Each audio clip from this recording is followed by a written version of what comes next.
What if the reason that your Google ads aren't getting results has nothing to do with your keywords or your ad copy and everything to do with how the campaign is structured? Over the past month or so, I've audited a handful of accounts, and this is a recurring issue that I keep seeing again and again.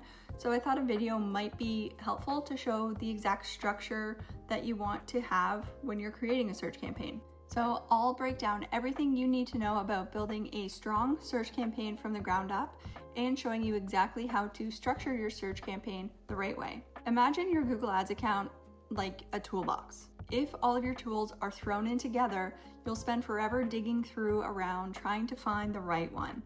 But if each tool has its place, just like each service has its own ad group, you can grab what you need and get results faster. So structure isn't just about organization, it's about being able to see your data clearly and helping Google perform better. When everything is grouped together, Google can't tell what's performing well, and small businesses end up losing a lot of money on irrelevant clicks because of poor structure. So now that you get why the structure is so important, let's walk through how it actually works layer by layer. So I'm going to use this whiteboard to draw out the flow and the hierarchy of a Google Ads account and show it kind of layer by layer.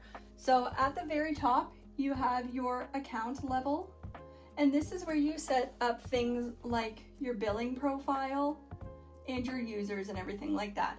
So if you have multiple locations and they all use the same billing, keep them underneath the same account. That way the data and the learning can carry across locations. But if they have separate billing, then you would want to create different accounts for each of them. It is against Google's policy to have multiple accounts promoting the same business location, same URL, same phone number, same billing, and everything like that. So don't have multiple accounts for the same singular business. And then next you have your campaign. So underneath there is campaign, and this is where a lot of major settings live. And I'm going to be focusing on a search campaign because that is the most popular Google Ads campaign that people do run. So at the campaign level, this is where you choose things like your budget and your location targeting.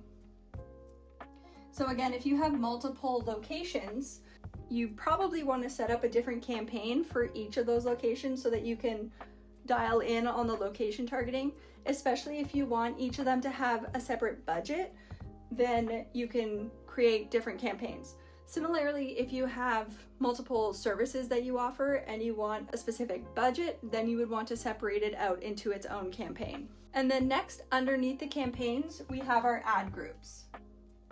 And generally with your ad groups, this is where I see a lot of people messing up a little bit. With the ad groups, you want to have multiple ad groups underneath your campaign, and each ad group is based on a theme of service that you offer. So this keeps your ads really relevant when people are searching for your services. The most common mistake is putting all of your keywords from all of your services into just one ad group, and this ends up killing your ad relevance. It lowers your quality score, and it makes ad optimization really difficult. So keep your ad groups a little bit more tighter, base them around a theme or service that you do offer so that they avoid overlapping as well. In your each ad group is going to be your keywords. And then underneath your keywords are your ads. So like I said, you can have multiple ad groups going, each with their own keywords and their own ads. And what this is going to help do is when you're writing your ad copy, then you can mention the keywords that you're bidding on, and it makes it more relevant. So for instance, I audited an account that did power washing, and then seasonally they also do Christmas light installation, two very different services. So they had all of those keywords around power washing and Christmas light installation in the same ad group. And so when somebody is searching for Christmas light installation, they were being served the ad that was talking about power washing. If you're searching for Christmas light installation and see an ad for power washing, the chances of you clicking on that ad are very low. This helps keep the relevancy of your ads better. So the bottom level, your ads, This is the part that the customers actually see. So this is where you're writing your headlines and your descriptions. And so you want those ads to include the keywords from that ad group. And you also want to make sure that it has a clear call to action. And again, that's just going to help with relevancy. And the reason for that, there is data out there that does show that people are more likely to click on the ad when they see their search terms in the ad. So if they are searching for a certain search term and your ad shows up with that exact search term, the likelihood of them clicking on it increases significantly. Now, like I said, sometimes separating them out into ad groups isn't enough. So if you want a certain service to have its own budget, then separate it out into its own campaign.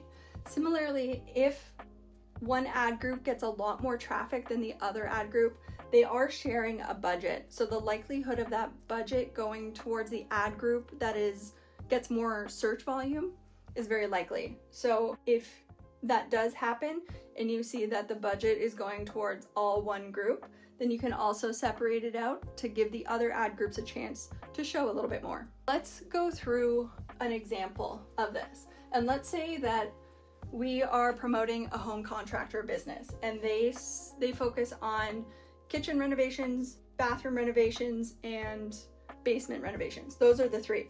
If we were to put all of those keywords into one ad group, then our ad copy would kind of be all over the place, and somebody might be searching kitchen renovations and then get served ad copy that talks about basements and bathrooms.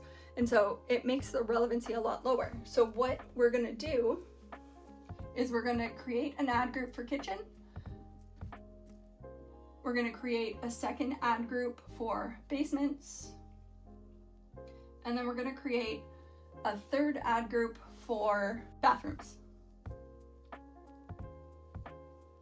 And I'd probably honestly have a fourth ad group that is just general type of keywords. So then under my general ad group would be keywords like home contractor near me, general contractor near me, home contractor, your city, things like that, more like renovations. I need my house renovated, those kind of search terms. And then under kitchen is going to be very specific kitchen keywords. So kitchen repair near me, kitchen renovation near me, kitchen makeover near me, kind of things like that. Same with basements and bathrooms. So basements would all be talking about your basement keywords, and then bathrooms would be talking about your bathroom keywords. And then underneath here, we have our ads.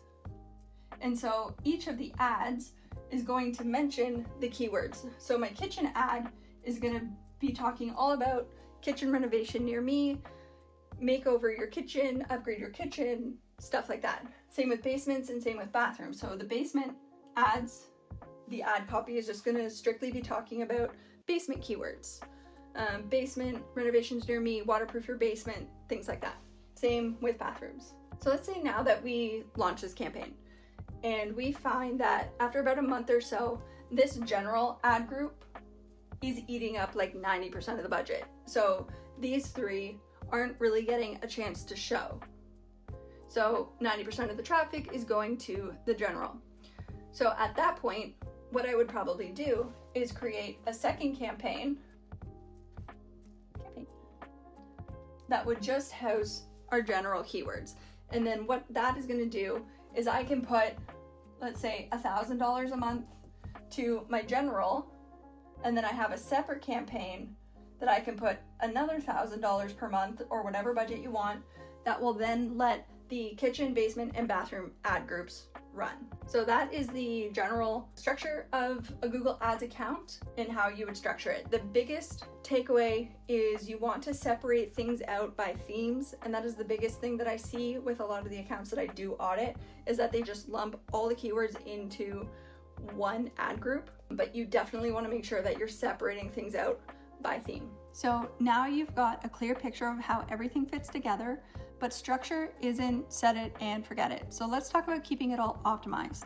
A solid structure helps you analyze your data faster and optimize it better. So now that you know how to structure your search campaign the right way, the next step is to actually build it inside of your Google Ads account. Because even with the perfect structure, if your setup isn't done right, you'll still end up paying for the wrong clicks. So in this video here, I'll walk you through exactly how to set up a search campaign step by step, from choosing your campaign type, your bidding strategy, to building ad groups that actually convert. So you can click right here and watch that now. And if you're already running ads and want me to take a look under the hood, there is a link in the description where you can book a quick audit with me as well.